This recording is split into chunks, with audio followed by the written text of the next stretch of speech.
আসসালামু আলাইকুম। এটিএন বাংলা সংবাদে সবাইকে স্বাগত জানাচ্ছি মার্জিয়া মিরা। শুরুতেই বিআরবি কেবল সংবাদ শিরোনাম। রাষ্ট্রীয় সফরে এনসিপি নেতাদের নিরাপত্তা দিতে ব্যর্থ দূতাবাস কর্মকর্তাদের শাস্তির দাবি নাহিদের। স্বৈরাচার পুনর্বাসনের রাজনীতি থেকে বিএনপিকে সরে আসার আহ্বান। ফেব্রুয়ারিতে নির্বাচনের ব্যাপক প্রস্তুতি নিচ্ছে সরকার। নিউ ইয়র্কে মার্কিন দূতের সঙ্গে বৈঠকে ডক্টর ইউনূস। নির্বাচনের শাপলা প্রতীক পাচ্ছে না এনসিপি।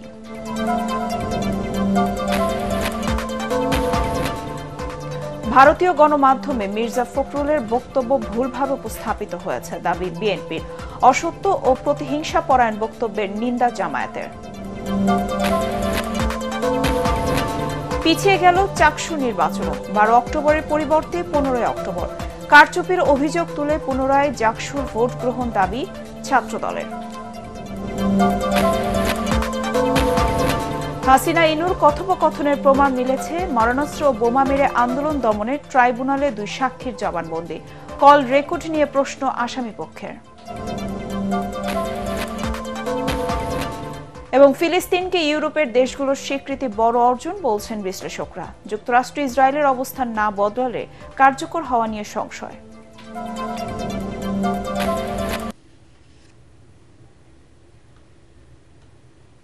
শুনছিলেন বিআরবি কেবল সংবাদ শিরোনাম। এবার বিস্তারিত। নিউ ইয়র্কে প্রধান উপদেষ্টার সফর সঙ্গে এনসিপি নেতাদের নিরাপত্তা দিতে সরকার ব্যর্থ হয়েছে বলে অভিযোগ করেছেন দলটির আহ্বায়ক নাহিদ ইসলাম। রাজধানীর বাংলা মোটরে এনসিপির অস্থায়ী কেন্দ্রীয় কার্যালয়ে এক জরুরি সংবাদ সম্মেলনে এনসিপির সদস্য সচিব আখতার হোসেন ও সিনিয়র যুগ্ম সদস্য সচিব ডাক্তার তাসনিম জারার উপর হামলার ঘটনায় নিউ ইয়র্কে কনসাল জেনারেলের পদত্যাগ দাবি করেন তিনি। এ সময় বিএনপিকে আওয়ামী লীগ পুনর্বাসনের রাজনীতি ছেড়ে দেশ গঠনের রাজনীতি করার আহ্বানও জানিয়েছেন তিনি। পরে রাজধানীতে বিক্ষোভ করেও এনসিপি নেতাকর্মীরা। খায়রুল ইসলামের রিপোর্ট। সরকার প্রধানের আমন্ত্রণে জাতিসংঘের সাধারণ অধিবেশনে যোগ দিতে যুক্তরাষ্ট্রের নিউ ইয়র্কের বিমানবন্দর থেকে বের হওয়ার সময় জাতীয় নাগরিক পার্টির সদস্য সচিব আখতার হোসেন ও কেন্দ্রীয় নেত্রী ডাক্তার তাসনিম জারার ওপর ডিম নিক্ষেপ সহ হেনস্থা করে স্বৈরশাসক শেখ হাসিনার অনুসারীরা। এই ঘটনার প্রতিবাদে রাজধানীর বাংলা মোটরে জরুরি সংবাদ সম্মেলন করে এনসিপির আহ্বায়ক নাহিদ ইসলাম। নাহিদ বলেন, আখতার হোসেনের ওপর হামলা কোনো বিচ্ছিন্ন ঘটনা নয়, বরং এর আগেও তথ্য উপদেষ্টা মাহফুজ আলম সহ গণঅভ্যুত্থানের পক্ষে নেতৃবৃন্দকে দেশের ভিতর ও বাহিরে নানাভাবে হেনস্থা করা হয়েছে। আর এসব ঘটনার পিছনে প্রশাসনের কর্তা ব্যক্তিদের ইন্ধন রয়েছে বলে সন্দেহ করেন নাহিদ ইসলাম। এই ঘটনার পুনরাবৃত্তি ঠেকাতে নিউ ইয়র্ক কনসুলেট জেনারেলের পদত্যাগ সহ পররাষ্ট্র মন্ত্রণালয়ের ফ্যাসিবাদদের দোসরদের খুঁজে বের করার দাবি জানান তিনি। দেশকে অস্থিতিশীল করা, গণ অভ্যুত্থানের নেতৃবৃন্দ, শহীদ পরিবার এবং আহতদের লক্ষ্য করে তাদের আক্রমণ করা, সাইবার জগতে তাদের নিয়ে নানা নেতিবাচক এবং প্রোপাগান্ডা ছড়ানো, এই সকল কিছু যে চলমান রয়েছে তারই ধারাবাহিকতা হিসেবে গতকালকের ঘটনাকে দেখতে হবে। ফলে সরকারের পক্ষ থেকেও যে বিচার নিশ্চিত করার বিষয়টা আমরা বারবার বলে আসছি, সেই জায়গায় দুর্বলতা আছে দেখেই আওয়ামী লীগ এত তৎপরতা করার সুযোগ পাচ্ছে। ভারতীয় একটি গণমাধ্যমকে দেওয়া মির্জা ফখরুল ইসলাম আলমগীরের সাক্ষাৎকারের প্রসঙ্গে টেনে নাহিদ ইসলাম বলেন, আওয়ামী লীগ পুনর্বাসনের রাজনীতি করলে বিএনপির জন্য তা শুভ হবে না। নিউ ইয়র্কের কনসুলেট জেনারেলকে অবিলম্বে পদত্যাগ করতে হবে এবং ঘটনা সম্পূর্ণ তদন্ত করে নিরাপত্তা প্রদানে ব্যর্থ কর্মকর্তাদের শাস্তিমূলক ব্যবস্থা নিতে হবে। দ্বিতীয়ত, ফ্যাসিবাদের জমানায় নিয়োগকৃত আওয়ামী দোসরদের ফরেন মিনিস্ট্রি থেকে অপসারণ করতে হবে। ফলে পররাষ্ট্র উপদেষ্টার কাছে আমরা এই দাবিগুলো পেশ করব এবং তার থেকে আমরা জবাব দিতে চাবো যে আমাদের যে বিদেশে যে এম্বাসিগুলো রয়েছে তারা কেন আমাদের রাজনৈতিক নেতৃবৃন্দদের নিরাপত্তা প্রদানে ব্যর্থ হচ্ছে এবং কেন ফ্যাসিস্ট আওয়ামী তৎপরতা তারা বন্ধ করতে পারছে না। দেশের কোনো রাজনীতিবিদ আওয়ামী লীগকে নির্বাচনে আনার অথবা আওয়ামী লীগকে রাজনীতিতে পুনর্বাসন করার কোনো সুযোগ নাই। যারা এটা করার চেষ্টা করবে জনগণ তাদের বিরুদ্ধেই দাঁড়াবে, তাদের রাজনীতি বাংলাদেশ থেকে নাই হয়ে যাবে। নির্বাচন কমিশন নাকচ করলেও নাহিদ ইসলাম বলেন, এখনো দলীয় প্রতীক হিসেবে শাপলা পাওয়ার প্রত্যাশা করে তার দল। সংবাদ সম্মেলন শেষে নিউ ইয়র্কে এনসিপির শীর্ষ নেতাদের উপর হামলার প্রতিবাদে রাজধানীর শাহবাগে বিক্ষোভ মিছিল করে দলটির নেতাকর্মীরা। মিছিল শেষে টিএসসিতে শেখ হাসিনার পোস্টারে ডিম নিক্ষেপ করে প্রতিবাদ জানায় রেড জুলাই ব্যানারের সংগঠনের নেতাকর্মীরা। খায়রুল ইসলাম, এটিএন বাংলা, ঢাকা।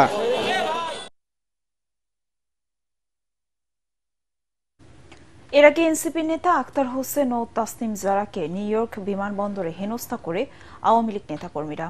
এ ঘটনায় ক্ষোভ ও নিন্দা জানান এনসিপি ও জামায়াত নেতারা। তাদের দাবি, টার্গেট করে এই হামলা চালিয়েছে আওয়ামী লীগ। ঘটনার সংশ্লিষ্টতায় মিজান চৌধুরী নামে একজনকে আটক করে নিউ ইয়র্ক পুলিশ। এদিকে ঘটনাটি তদন্ত করে ব্যবস্থা নেওয়ার আশ্বাস দিয়েছে অন্তর্বর্তী সরকার। বিস্তারিত জানাচ্ছেন ফারহিন ইসলাম টুম্পা। প্রধান উপদেষ্টা ডক্টর ইউনূসের সফরসঙ্গী হিসেবে জাতিসংঘের ৮০তম সাধারণ পরিষদের অধিবেশনে যোগ দিতে স্থানীয় সময় সোমবার সকালে নিউ ইয়র্কে পৌঁছান তার সফরসঙ্গীরা। এ সময় বিমানবন্দরে বিএনপি মহাসচিব মির্জা ফখরুল ইসলাম আলমগীর, এনসিপি নেতা আক্তার হোসেন ও তাসনিম জারাকে ঘিরে স্লোগান ও কটূক্তি করে স্থানীয় আওয়ামী লীগ ও যুবলীগ নেতা। টার্মিনালের বাইরে এনসিপির সদস্য সচিব আক্তার হোসেনকে লক্ষ্য করে ডিম ছুড়ে আওয়ামী লীগের নেতাকর্মীরা। অশালীন ভাষায় গালিগালাজ করা হয় এনসিপির যুগ্ম সদস্য সচিব তাসনিম জারাকেও।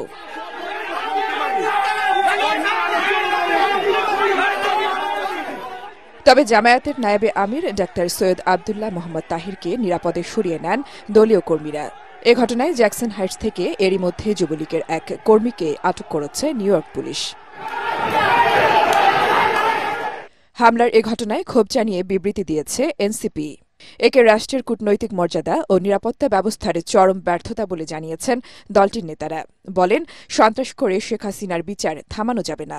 আমরা সেই প্রজন্ম যারা হাসিনার গুলির সামনে দাঁড়াতে আমরা ভয় পাই নাই। অতএব কারো ভাঙ্গা ডিমে আমাদের কিছু যায় আসে না। তাদের নিজের চেহারা আরো স্পষ্ট করছেন দেশে এবং বিদেশের মাটিতে। এটা থেকে কোনো সাপোর্টের চেয়ে বরঞ্চ তাদের নিজেদের প্রতি ক্রিটিসিজমটাই বেশি। অন্যদিকে হামলার এ ঘটনা দেশকে অসম্মানিত করেছে জানিয়ে এ ধরনের অসভ্য সংস্কৃতি বন্ধ হওয়া উচিত বলে মনে করেন জামায়াতের নায়েবে আমির। ওভারঅল পুরো ম্যানেজমেন্ট যেটা আমি দেখলাম, যে আজকে আমাদেরকে এক জায়গায় দিয়ে গাড়িতে উঠেছে আনার জন্য, আবার গাড়ি থেকে নামে নম্বর প্রসেসে আসছে, এগুলো খুব বেশি কমিউনিকেশন গ্যাপ আছে বলে এটা আমার কাছে মনে হয়েছে। হাইকমিশনের ম্যানেজমেন্ট ব্যর্থতা, এটা তো কোনো সন্দেহ। হেনস্থার এ ঘটনাকে অনাকাঙ্ক্ষিত উল্লেখ করে তদন্তের মাধ্যমে ব্যবস্থা নেওয়ার কথা জানিয়েছেন প্রধান উপদেষ্টার প্রেস সচিব শফিকুল আলম। এটা একটা অনাকাঙ্ক্ষিত ঘটনা এবং সেটা নিয়ে আমাদের ফরেন মিনিস্ট্রি, আমাদের এখানে নিউ ইয়র্কের আমাদের যে কনসুলেট অফিস এবং আমাদের পার্মানেন্ট মিশন, এরা এটা দেখছে। এ ঘটনার তীব্র নিন্দা ও প্রতিবাদ জানিয়েছে ঢাকা বিশ্ববিদ্যালয়ের কেন্দ্রীয় ছাত্র সংসদ ডাকসুও। ফারহিন ইসলাম টুম্পা, এটিএন বাংলা। আগামী ফেব্রুয়ারিতে অবাধ ও শান্তিপূর্ণ নির্বাচন আয়োজনে সরকার ব্যাপক প্রস্তুতি নিচ্ছে বলে জানিয়েছেন প্রধান উপদেষ্টা ডক্টর মোহাম্মদ ইউনূস। নিউ ইয়র্কে যুক্তরাষ্ট্রের দক্ষিণ ও মধ্য এশিয়া বিষয়ক বিশেষ দূত সার্জিও গোরের সঙ্গে বৈঠকে কথা জানান তিনি।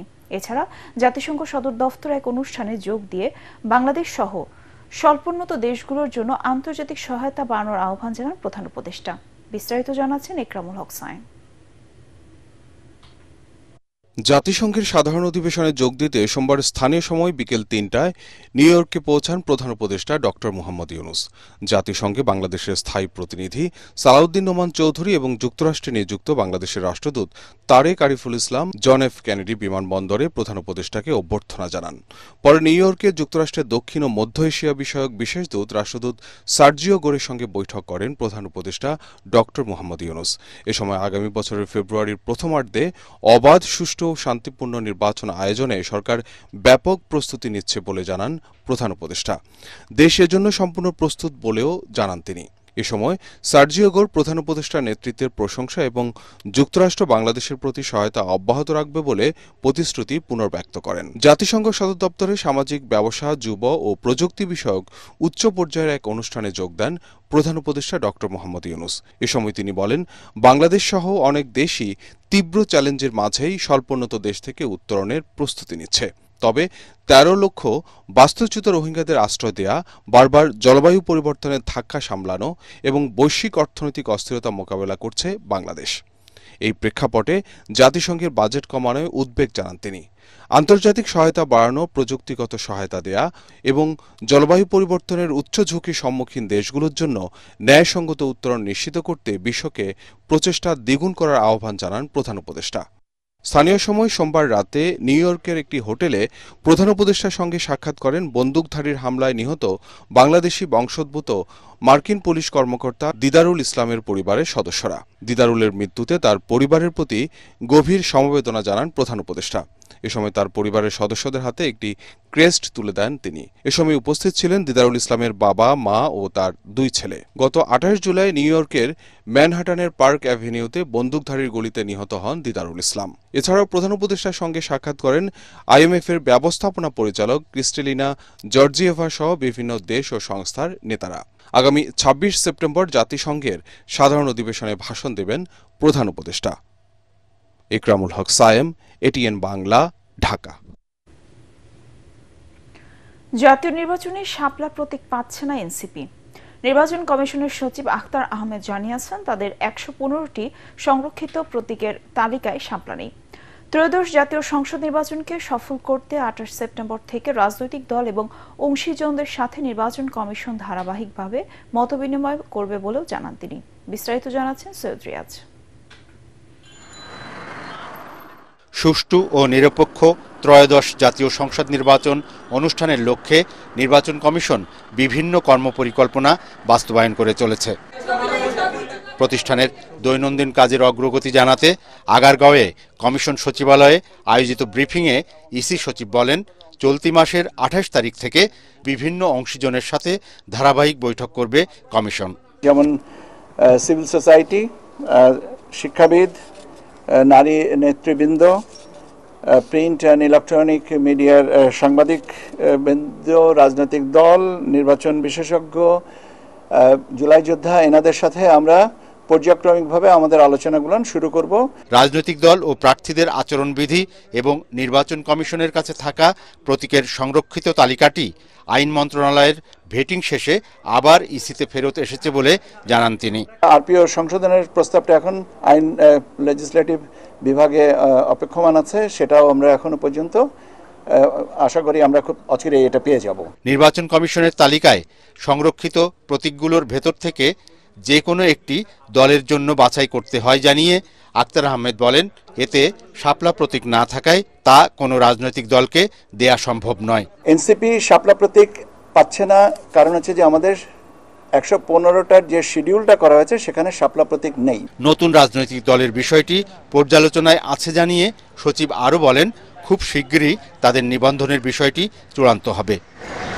সৈয়দ রিয়াজ, ATN বাংলা, ঢাকা।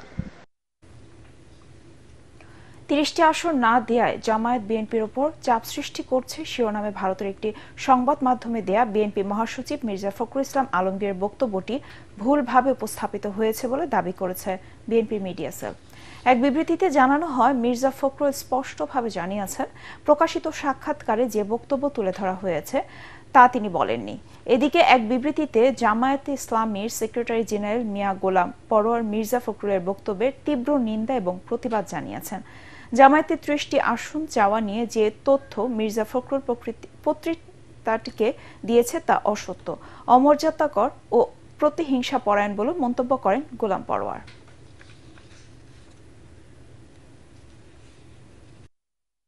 আমাদের জানা মতো এটা একটা অসত্য বক্তব্য। এই ধরনের কোনো আলোচনা বিএনপির কারোর সাথেই হয় নাই, ওনার সাথে তো না, কারোর সাথে আমাদের হয়নি। সরকারের কাছে তো দাবি দিতে হয়, অন্তর্বর্তীকালীন সরকারের কাছে আমাদের এই দাবি যেন কাকে চাপে রাখা বা কাকে খুশি করার জন্য এটা আমরা করি নাই। এটা আমরা জনকল্যাণেই ভেবেচিন্তেই আমরা এটা দিয়েছি। এটা শুধুমাত্র তো আমাদের দাবি না, এখন এটা একটা অর্থে বলা যায় এটা একটা জাতীয় দাবিতে পরিণত হয়েছে। আরো অনেকগুলো রাজনৈতিক দল পিআর চাচ্ছে, হয়তো ফুল পিআর সবাই চাচ্ছে না, কিন্তু কোনো না কোনো ফরম্যাটে তো পিআর চাচ্ছে। গণহত্যাকারী কার্যক্রম নিষিদ্ধ দল আওয়ামী লীগকে পুনর্বাসনের একটি চক্র গোপন মিশনে নেমেছে বলে দাবি করেছেন বিএনপির সিনিয়র যুগ্ম মহাসচিব রুহুল কবির রিজভী। তার মতে চক্রটি পতিত স্বৈরাচারের সহযোগিতায় রাজনৈতিক উদ্দেশ্য হাসিলের চেষ্টা করছে। এদিকে বিদেশের রাজনৈতিক নেতৃবৃন্দের উপর হামলা করে পতিত স্বৈরাচার দেশে ভাবমূর্তি নষ্ট করেছে বলে অভিযোগ করেছেন দলের স্থায়ী কমিটির সদস্য সেলিমা রহমান। রাজধানীতে আলাদা অনুষ্ঠানে তারা এসব কথা বলেন। মইনুল আহসানের রিপোর্ট। দল যাকে মনোনয়ন দিবে তার জন্য সকলে আপনারা। ত্রয়োদশ জাতীয় সংসদ নির্বাচনে বিএনপির সম্ভাব্য প্রার্থীদের কাউকে এখনো দলের পক্ষ থেকে সবুজ সংকেত দেয়া হয়নি বলে দাবি করা হয় এই সংবাদ সম্মেলনে। নয়াপল্টন কেন্দ্রীয় কার্যালয়ে ব্রিফিংয়ে বিএনপির সিনিয়র যুগ্ম মহাসচিব রুহুল কবির রিজভী বলেন, কিছু সংবাদ মাধ্যম সম্ভাব্য প্রার্থী তালিকা নিয়ে সংবাদ প্রচার করে বিভ্রান্তি ছড়াচ্ছে। বিএনপির মনোনয়ন দেওয়া হয় তার নিজস্ব গঠনতান্ত্রিক উপায়, কোনো সবুজ সংকেতের মাধ্যমে নয়।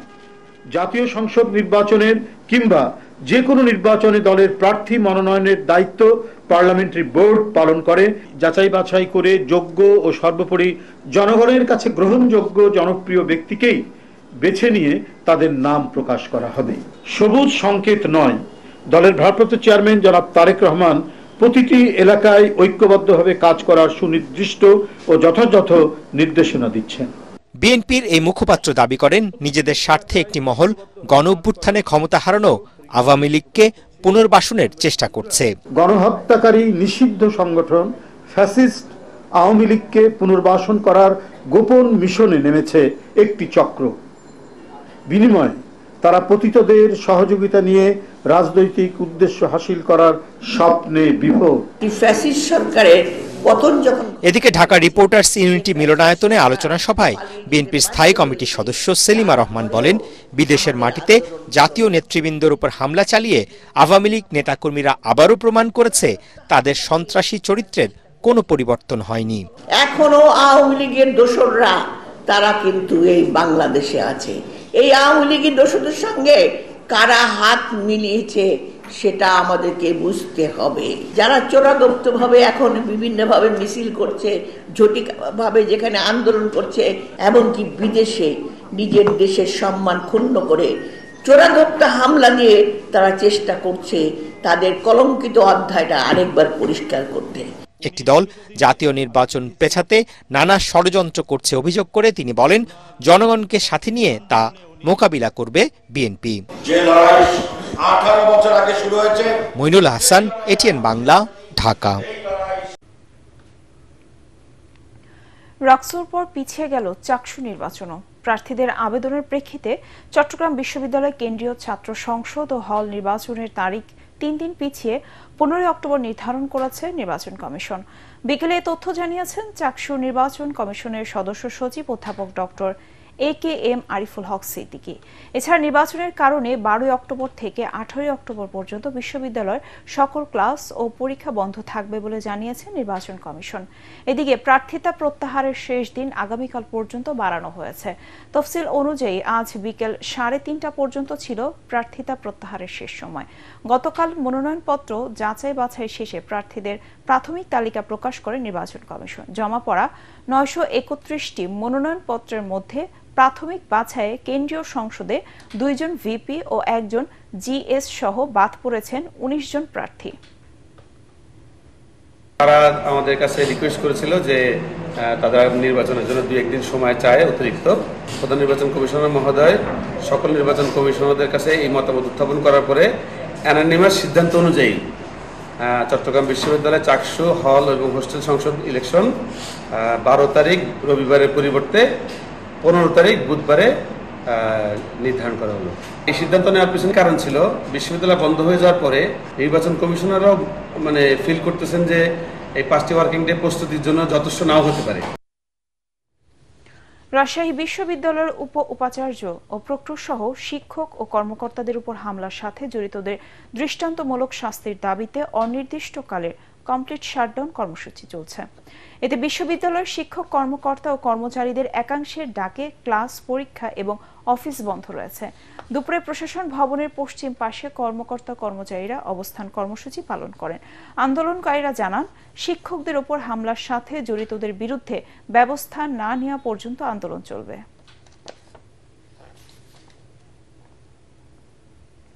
জাহাঙ্গীরনগর বিশ্ববিদ্যালয় কেন্দ্রীয় ছাত্র সংসদ জাকসু নির্বাচনে অনিয়ম ও কারচুপির অভিযোগ তুলে ভোট গ্রহণের দাবি জানিয়েছে ছাত্রদল।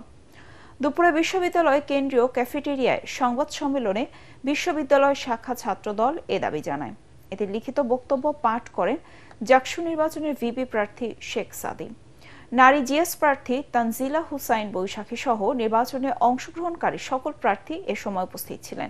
লিখিত বক্তব্যে শেখ সাদি 12টি দাবি তুলে ধরে বলেন, বিশ্ববিদ্যালয় সুষ্ঠু নির্বাচন করতে ব্যর্থ হয়েছে। অনিয়মের বিষয় বিশ্ববিদ্যালয় প্রশাসনকে লিখিত অভিযোগ দিলেও তাতে সাড়া দেয়নি। এ অবস্থায় পুনরায় জাকসু নির্বাচন দিতে প্রশাসনের প্রতি আহ্বান জানান তিনি। 11 সেপ্টেম্বর জাহাঙ্গীরনগর বিশ্ববিদ্যালয় কেন্দ্রীয় ছাত্র সংসদ নির্বাচন অনুষ্ঠিত হয়। এতে ভিপি পদে বিজয়ী হন স্বতন্ত্র প্রার্থী আব্দুর রশিদ জিতু। এছাড়া এজিএস সহ প্রায় 21টি পদে জয়ী হয় ইসলামী ছাত্র শিবির। জুলাই আন্দোলনের সময় মারণাস্ত্র ও বোমা নিক্ষেপ করে ছাত্র জনতার আন্দোলন দমনে সাবেক প্রধানমন্ত্রী শেখ হাসিনা ও জাসদ সভাপতি হাসানুল হক ইনুর কথোপকথনের প্রমাণ মিলেছে। এছাড়া তখনকার ডিএমপি কমিশনার হাবিবুর রহমান সর্বোচ্চ বল প্রয়োগ ও চাইনিজ রাইফেল দিয়ে গুলি করার নির্দেশ দিয়েছিলেন। আন্তর্জাতিক অপরাধ ট্রাইব্যুনালে শেখ হাসিনা সহ 3 জনের বিরুদ্ধে মানবতা বিরোধী অপরাধের মামলায় 2 জন সাক্ষী তাদের জবানবন্দিতে এসব তথ্য দেন। তবে ওই কল রেকর্ড কৃত্রিম বুদ্ধিমত্তা বা এআই দিয়ে তৈরি কিনা সে বিষয়ে প্রশ্ন তুলেছেন শেখ হাসিনার পক্ষে রাষ্ট্রনিযুক্ত আইনজীবী। আরও জানাচ্ছেন হুমায়ুন চিস্তি। 24-এর গণ আন্দোলনের সময় তখনকার প্রধানমন্ত্রী শেখ হাসিনার সাথে আন্দোলন দমনের পরিকল্পনা নিয়ে মোবাইলে কথা বলেন সাবেক তথ্যমন্ত্রী ও জাসদ সভাপতি হাসানুল হক ইনু।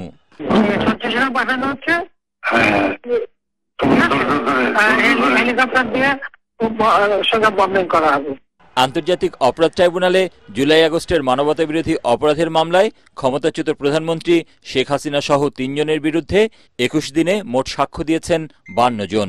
মঙ্গলবার 3 জন সাক্ষ্য দেওয়ার পাশাপাশি পুনরায় জবানবন্দি দেন সিআইডির ডিজিটাল ফরেন্সিক ল্যাবের expert SI Shahed Zobayer Lawrence.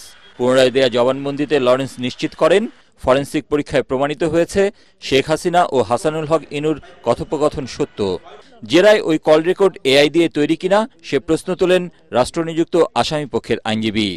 AI generated নয়, এটা আমার সাক্ষী বলেছেন। উনি পরীক্ষাগারে পরীক্ষা করে রিপোর্ট দিয়েছেন যে 2 জনের বক্তব্য, অর্থাৎ শেখ হাসিনা যে কথা বলেছেন এবং হাসানুল হক যে কথা বলেছেন, সেগুলা তাদের যে প্রামাণ্য ভয়েস তার সাথে মিল আছে। এদিকে ডিএমপির ওয়্যারলেস অপারেটর কামরুল হাসান জবানবন্দিতে বলেন, গত বছরের 17 জুলাই তখনকার ডিএমপি কমিশনার হাবিবুর রহমান ছাত্র জনতার আন্দোলন দমনে সর্বোচ্চ বল প্রয়োগ ও চাইনিজ রাইফেল দিয়ে গুলি করার নির্দেশ দেন। তবে মূল অডিওতে কোমরের নিচে গুলি করার নির্দেশনা থাকলেও চাইনিজ রাইফেল ব্যবহারের কোনো কথা ছিল না। চাইনিজ রাইফেল দেখার কথাটা উনি বলেছেন বা বলেননি, এই বিষয়টা ম্যাটার অফ আর্গুমেন্ট।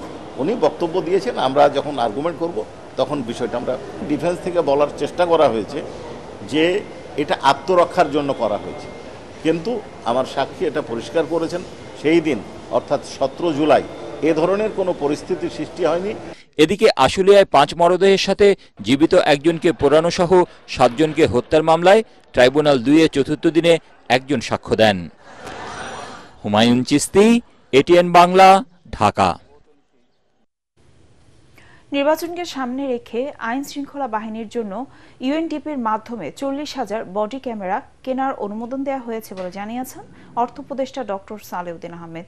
সচিবালয়ে অর্থনৈতিক বিষয় ও সরকারি ক্রয় সংক্রান্ত উপদেষ্টা কমিটির বৈঠক শেষে কথা জানান তিনি। বডি ক্যামেরা কেনার পুরো টাকা সরকার দেবে বলেও জানান উপদেষ্টা। বলেন, অর্থ, সময় ও স্বচ্ছতা নিশ্চিত করতেই টেন্ডার না করে ইউএনডিপির মাধ্যমে কেনা হচ্ছে এই ক্যামেরা।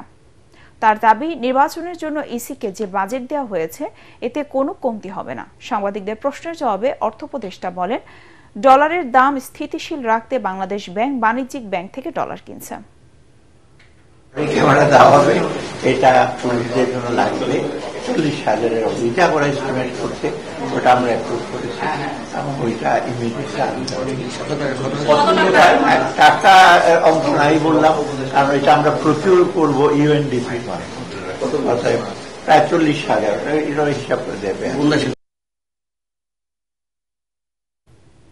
ইউরোপের প্রভাবশালী কয়েকটি দেশের স্বীকৃতি ফিলিস্তিনকে সার্বভৌম রাষ্ট্র হিসেবে প্রতিষ্ঠার ক্ষেত্রে বড় কূটনৈতিক অর্জন বলে মনে করছেন বিশ্লেষকরা। তবে ফিলিস্তিন রাষ্ট্র গঠনের ব্যাপারে যুক্তরাষ্ট্র এবং ইসরায়েল একই অবস্থান না নিলে এই উদ্যোগ আলোর মুখ দেখবে না বলে তাদের শঙ্কা। তাই ফিলিস্তিনিদের ফাতাহ হামাস বিভাজন দূর করে রাষ্ট্র স্বীকৃতির সুযোগকে কাজে লাগিয়ে নিজেদের দাবি আদায়ে এগিয়ে যাওয়া উচিত বলে মনে করেন বিশ্লেষকরা। ইমদাদুল্লাহ বাবুর রিপোর্ট। মজলুম ফিলিস্তিনবাসীদের ওপর নির্যাতন ও অন্যায় দেখে ফিলিস্তিনকে স্বীকৃতি দিয়েছে পশ্চিমা দেশ যুক্তরাজ্য, অস্ট্রেলিয়া, পর্তুগাল ও কানাডা। এর মাধ্যমে 1993 সালে ওয়াশিংটনে স্বাক্ষরিত অসলো অ্যাকর্ড অনুযায়ী পৃথক দুই স্বাধীন রাষ্ট্র প্রতিষ্ঠার উদ্যোগ আরও এক ধাপ এগিয়ে গেল বলছেন বিশ্লেষকরা। গাজার বর্বরতার কারণে ইসরায়েলের যে নৈতিক অবস্থান এতদিন তারা প্রচার করত, সেটার অন্তঃসার শূন্যতাটা প্রমাণ হয়েছে। ইসরায়েল এখন আর ভিকটিম বলে দাবি করতে পারে না। চারটা রাষ্ট্র সিদ্ধান্ত নেওয়ার ফলে প্যালেস্টাইনের রাষ্ট্র প্রতিষ্ঠান সংগ্রামে এক ধরনের নৈতিক বিজয় হয়েছে এবং কূটনৈতিক বিজয় হয়েছে। তবে বাস্তব ক্ষেত্রে প্যালেস্টাইনের রাষ্ট্র প্রতিষ্ঠার কাজটা কতটা এগুবে সেটা কিন্তু এখনই বলা সম্ভব হচ্ছে না, কারণ ইসরায়েলের প্রধানমন্ত্রী কিন্তু সেটাকে গ্রহণ করেননি, প্রত্যাখ্যান করেছেন, আবার হুমকি দিয়েছেন। দেখা দরকার যে এই স্বীকৃতি দেওয়ার পরে এখন তার একটা অংশ ইসরায়েল যদি জেনোসাইড চালিয়ে যায় তাহলে তারা কি ব্যবস্থা নেবে, এমবাসি তুলে নেবে কিনা, তারা তাদের বাণিজ্য বন্ধ করবে কিনা, তারা যেই কি বলে ওয়েপন্স সাপ্লাই করে সেটা বন্ধ করবে কিনা, সেগুলো যদি না করে তাহলে বোঝা যাবে যে এটা একেবারে হোয়াইট ওয়াশ একটা ব্যাপার। আন্তর্জাতিক সম্প্রদায় ও পশ্চিমা দেশগুলোর সার্বভৌম ফিলিস্তিন রাষ্ট্র দেখার এই ইচ্ছাকে দেশটির সরকারের কাজে লাগানো দরকার বলেও মত বিশ্লেষকদের। জাতিসংঘে পুরো পৃথিবী সব দেশ একদিকে আর ইসরায়েল আর আমেরিকা একসাথে, এবং রীতিমতো যে জেনোসাইডটা হচ্ছে তার সাথে আমেরিকা কি বলা হয় সাথে থাকছে, সেটার একটা বড় ইম্প্যাক্ট পড়বে, কোনো সন্দেহ নেই আমেরিকার সরকারের উপর। বড় একটা সিম্বলিক ভিক্টরি এবার প্যালেস্টাইন পেতে যাচ্ছে। পশ্চিমা জগতের এই চারটা দেশের স্বীকৃতির মধ্য দিয়ে এই বার্তাটাও কিন্তু এসছে যে আন্তর্জাতিক সম্প্রদায় এখন প্যালেস্টাইন রাষ্ট্র দেখতে আগ্রহী।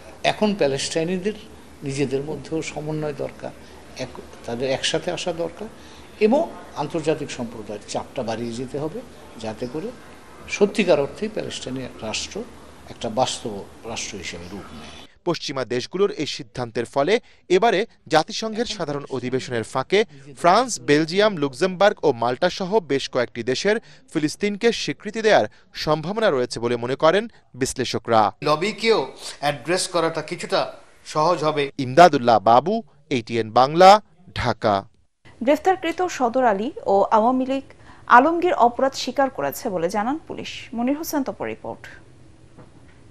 ধামরাইয়ের বাইশাকান্দার কেষ্টখালী গ্রামে ধানক্ষেতের পাশে 2023 সালের 28 নভেম্বর অটোরিকশা চালক সাহিদুর রহমানের মরদেহ উদ্ধার করে পুলিশ। এই হত্যা তদন্ত শুরু করে আসামিদের শনাক্ত করে পিবিআই। হত্যাকাণ্ডের সঙ্গে জড়িত এনারা অশিক্ষিত বা অল্প শিক্ষিত হলেও ওনারা খুব চালাক। ধামরায়ে সাইদুরের স্ত্রীর সাথে ভাড়াটিয়া সদর আলী ও আলমগীরের সম্পর্ক গড়ে ওঠে। পরে তাদের সাথে যুক্ত হয় জুয়েল নামের আরেক যুবক। স্ত্রীর পরকীয়ার বিষয়টি জানার পরে প্রতিবাদ জানায় সাইদুর। প্রতিশোধ নিতে সাইদুরের অটোরিকশা ছিনতাই এবং হত্যার পরিকল্পনা করে সদর আলী, আলমগীর এবং জুয়েল। ঘটনার দিন সাইদুরকে বাসার পাশে নির্জন জায়গায় নিয়ে হত্যা করেন তারা।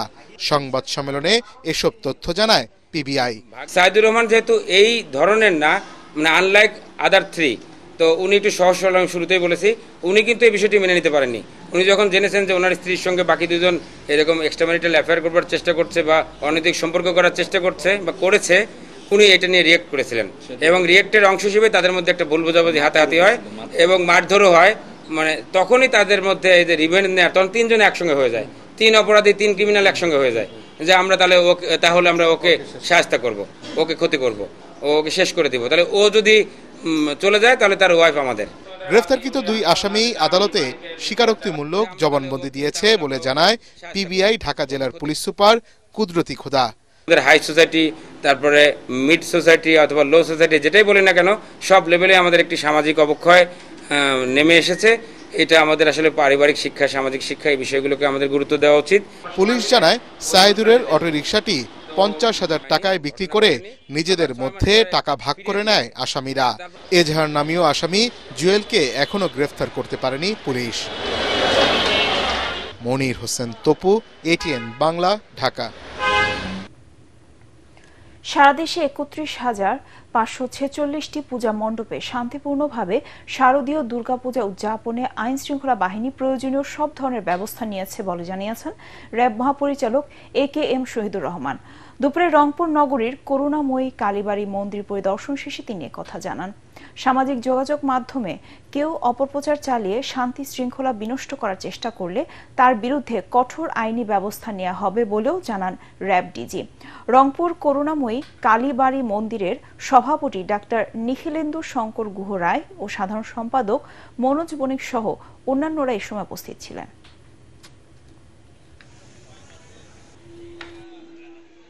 বাংলাদেশ পুলিশ,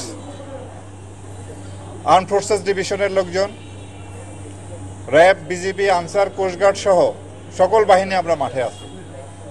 এবারের এই উৎসবটি যাতে নিরাপদে, সুন্দরভাবে, সুষ্ঠুভাবে সম্পন্ন হয়, এই জন্য আমরা সবাই একত্রে একযোগে কাজ করে যাচ্ছি। হবিগঞ্জের পৈলারকান্দি ইউনিয়ন পরিষদের চেয়ারম্যানের বিরুদ্ধে দুর্নীতি ও অনিয়মের অভিযোগ উঠেছে। স্থানীয়দের সেবা দেওয়ার নানা অজুহাতে অতিরিক্ত অর্থ নিচ্ছেন তারা। তার দুর্নীতি ও অনিয়মের বিরুদ্ধে জেলা প্রশাসকের কাছে অভিযোগ জানিয়েছে এলাকাবাসী। চেয়ারম্যানের বিরুদ্ধে স্বেচ্ছাচারিতার অভিযোগ ইউনিয়ন পরিষদের সদস্যদেরও। হবিগঞ্জ প্রতিনিধি আব্দুল হালিমের রিপোর্ট, জানাচ্ছেন ইয়াসিন রানা। রক্ষক পরিণত হয়েছে ভক্ষকে। মানুষকে সেবা দেওয়ার নামে টাকা নেয়ার অভিযোগ হবিগঞ্জ জেলার বানিয়াচং উপজেলার পাইলারকান্দি ইউনিয়ন পরিষদের চেয়ারম্যান নাসির উদ্দিন চৌধুরীর বিরুদ্ধে। এলাকাবাসীর অভিযোগ, জন্ম মৃত্যু নিবন্ধন, পারিবারিক সনদ, ওয়ারিশান সনদ সহ যে কোনো সেবা নিতে গেলে 200 থেকে 5,000 টাকা পর্যন্ত অতিরিক্ত অর্থ নেন তিনি। প্রত্যাশিত টাকা না দিলে সেবা প্রার্থীদের নানা হয়রানি ও ভয়ভীতি প্রদর্শন করেন বলে অভিযোগ ভুক্তভোগীদের। চেয়ারম্যানের কাছে গেলে কোনো সার্টিফিকেট এলে টাকা ছাড়া দেয় না। সবাই এটা বলবো না, এটা তো আমরা ডিসি হিসাবে দেওয়ান লাগে, মানে অনেক উঠতে আমরা দেওয়ান লাগে। 500 টাকা দিতে হইতো না, 500 টাকা হইতো না, টাকা মানে এমন থেকে মানে চাই মনে হয় কি 1000 টাকা দিছি চাই না, আমার পিঠের মাঝে দস্তখত করে। চেয়ারম্যানের দাম কি চুলে দাঁড় হয়ে আসুন। আমি তো একজন ভোটার, তাহলে আমার অত্যন্ত গুরুত্ব করছে না। নির্বাচনে জয়লাভের পর থেকেই পরিষদ পরিচালনার নিয়ম না মেনে নিজের ইচ্ছে মতো দপ্তর চালাচ্ছেন বলে জানালেন ইউনিয়ন পরিষদের 2 সদস্য। পরিষদের চলাকালীন সময় আমি বলছিলাম যে প্রতি ওয়ার্ডে 2000 টাকা দিলে 9টা ওয়ার্ডে 18,000 টাকা হয়, পরে যদি কাগজ কলমের টাকা ফুরাই জায়গা আবার নেবেন, কিন্তু সেই কথার কর্ণপাত করেন। এদিকে জেলা প্রশাসকের দপ্তরে চেয়ারম্যানের বিরুদ্ধে লিখিত অভিযোগ দিয়েছে এলাকাবাসী। তদন্ত করে দোষী প্রমাণিত হলে তার বিরুদ্ধে ব্যবস্থা নেওয়ার আশ্বাস জেলা প্রশাসকের। তদন্ত করে যদি কোনো দোষী সাব্যস্ত হয় তদন্ত সাপেক্ষে আমরা ব্যবস্থা নিয়ে থাকি। দুর্নীতি ও হয়রানি বন্ধে চেয়ারম্যানের বিরুদ্ধে দ্রুত ব্যবস্থা নেওয়ার দাবি এলাকাবাসীর। Bureau report, ATN Bangla. নীতি সংকটের সম্ভাবনা থাকার পরও খেলনা শিল্পে সুবিধা করতে পারছেন না দেশীয় উদ্যোক্তারা। তাদের অভিযোগ, কাঁচামাল আমদানিতেই শুল্ক অনেক বেশি, তার চেয়ে খেলনা আমদানির শুল্ক কম। এ সময় এনবিআর এর সদস্য জানান, শুল্ক ছাড় দেওয়ার ক্ষমতা রাজস্ব বোর্ডের নেই। আইএমএফ এর শর্ত থাকায় বছরের মাঝখানে শুল্ক ছাড় দেওয়ার কোনো সুযোগই নেই। ঢাকা চেম্বার আয়োজিত সেমিনারে বক্তারা জানান, বিশ্বে খেলনার বাজার প্রায় $325 বিলিয়ন। বড় এই বাজারে বাংলাদেশের রফতানি 2022-23 অর্থ বছরে ছিল মাত্র $7,70,00,000। এবার আল আরাফা ইসলামী ব্যাংক অর্থ সংবাদ।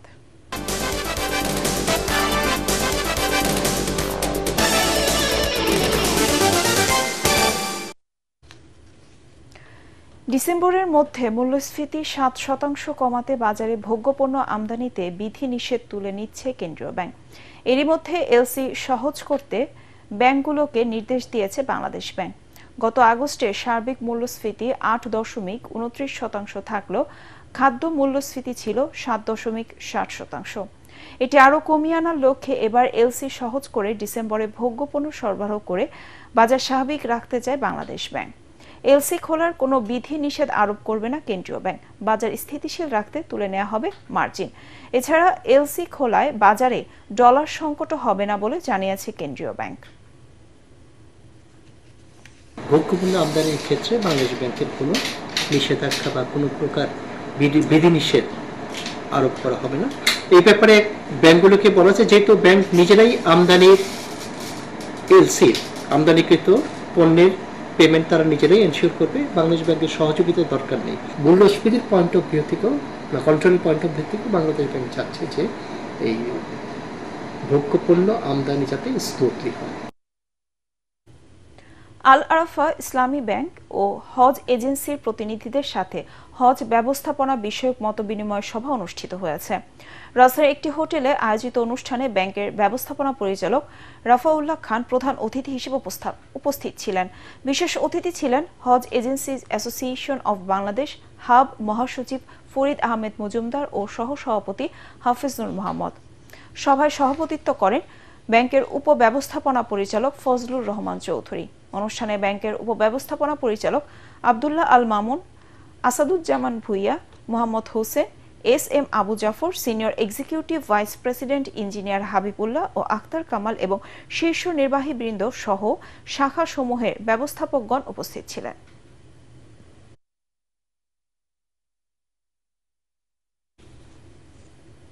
এবার আন্তর্জাতিক সংবাদ।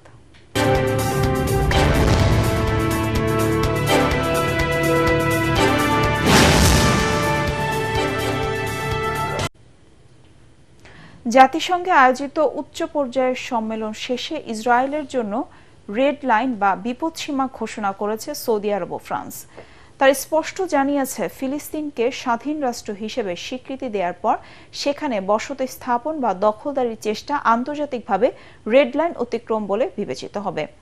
ফিলিস্তিনকে স্বাধীন ও সার্বভৌম রাষ্ট্র হিসেবে স্বীকৃতি দেয়া ও মধ্যপ্রাচ্যের আল আকসা অঞ্চলে দ্বিরাষ্ট্র সমাধান বাস্তবায়ন করতে জাতিসংঘ, ফ্রান্স ও সৌদি আরবের উদ্যোগে নিউ ইয়র্কে জাতিসংঘের সদর দফতরে এই সম্মেলনের আয়োজন করা হয়। সম্মেলন শেষে এক বিবৃতিতে দেশ দুটি জানায় ইসরায়েল এই রেড লাইন অতিক্রম করলে গুরুতর পরিণতি ভোগ করতে হবে। একই সাথে বিদ্যমান ও ভবিষ্যতের শান্তি চুক্তিগুলো সরাসরি হুমকির মুখে পড়বে। গাজায় দুর্ভিক্ষ আরও ভয়াবহ রূপ নিচ্ছে বলে জানিয়েছেন জাতিসংঘ। সংস্থাটি বলছে ইসরায়েলি হামলায় পুষ্টি সহায়তা কার্যক্রম ভেঙে পড়েছে। খাদ্যবাহী গাড়িগুলো আটকে দিচ্ছে ইসরায়েলি বাহিনী। স্থানীয় সময় সোমবার সংবাদ সম্মেলনে জাতিসংঘের মানবিক সহায়তা সমন্বয়ক বিষয়ক কার্যালয়ের মুখপাত্র স্টেফেন ডুজারিক জানান, ইসরায়েলি হামলার কারণে গাজার পুষ্টি সহায়তা কার্যক্রম মারাত্মকভাবে ব্যাহত হয়েছে। এক মাস আগে গাজার দুর্ভিক্ষ আনুষ্ঠানিকভাবে প্রকাশ করা হয়েছিল। এখনও সেখানকার পরিস্থিতি আরও খারাপ হচ্ছে। খাবার না পেয়ে ফিলিস্তিনি পরিবারগুলো গাজা সিটি ছেড়ে দক্ষিণের খান ইউনুস ও দেইর আল বালার দিকে চলে যাচ্ছে। তবে ওইসব এলাকাতেও আশ্রয় প্রার্থীদের জন্য পর্যাপ্ত জায়গা নেই।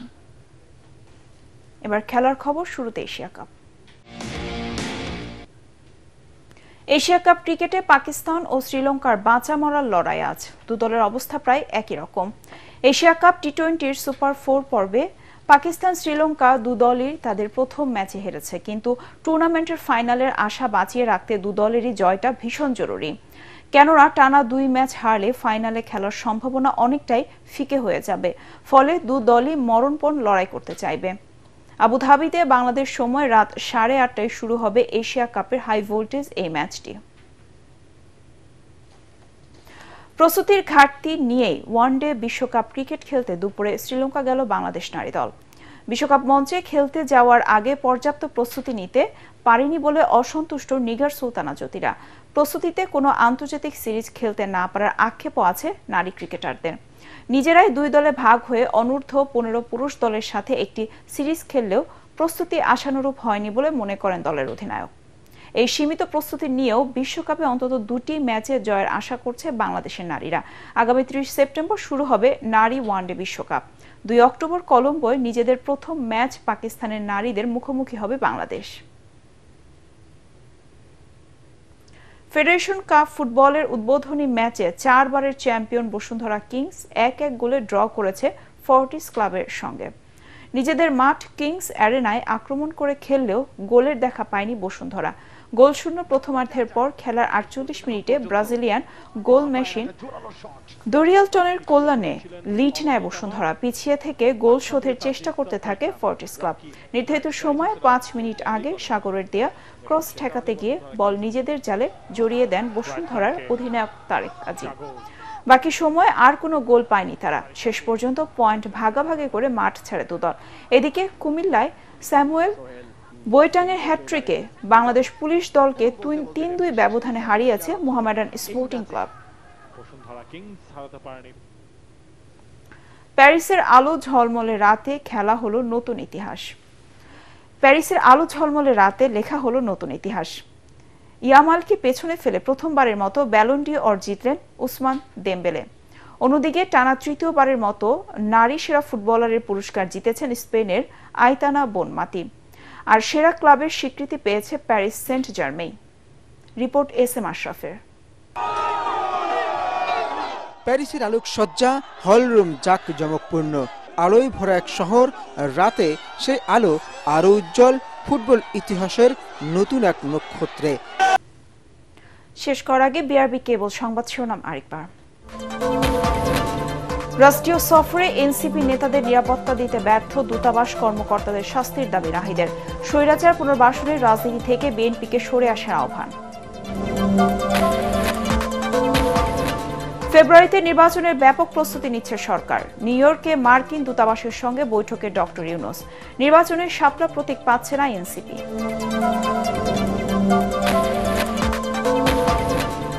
ভারতীয় গণমাধ্যমে মির্জা ফখরুলের বক্তব্যে ভুলভাবে উপস্থাপিত হয়েছে দাবি বিএনপির। অসত্য ও প্রতিহিংসা পরায়ণ বক্তব্যের নিন্দা জামায়াতের। পিছিয়ে গেল চাকসু নির্বাচন। 12 অক্টোবরের পরিবর্তে 15 অক্টোবর। কারচুপির অভিযোগ তুলে পুনরায় জাকসুর ভোট গ্রহণ দাবি ছাত্রদলের।